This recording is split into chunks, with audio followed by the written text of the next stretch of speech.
لوگ ہمیں کہتے تھے کہ صحابہ اکرام رضوان اللہ علیہم اجمعین کا نام پاکستان میں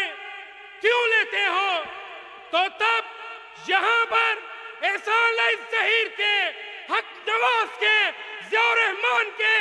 روحانی فرزند یہ نعرہ بلند کرتے تھے کہ ہم نے پاکستان لا الہ الا اللہ کے نام پہ حاصل کیا تھا، اور تب تک یہ کلمہ مکمل نہیں ہوتا جب تک اس میں صدیق و فاروق و عثمان و حیدر کا نام نہ لکھا جائے۔ پھر ہم نے وہ وقت بھی دیکھا کہ جب خال المؤمنین امیر شام سیدنا معاویہ بن ابی سفیان رضی اللہ عنہما کا نام لینا کفر سمجھا جاتا تھا، لیکن آج میں ان شہداء کو خراج عقیدت پیش کرنا چاہتا ہوں جنہوں نے اپنے خون کا نذرانہ پیش کر کے میرے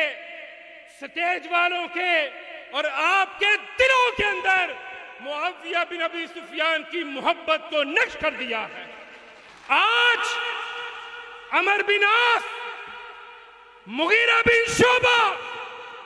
معاویہ بن ابی سفیان رضی اللہ عنہم کے نام تو لیے جاتے ہیں، بلکہ اب تو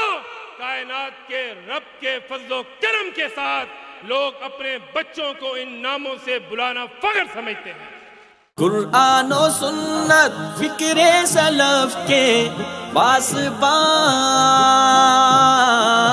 اہل حدیث یوتھ فورس پاکستان۔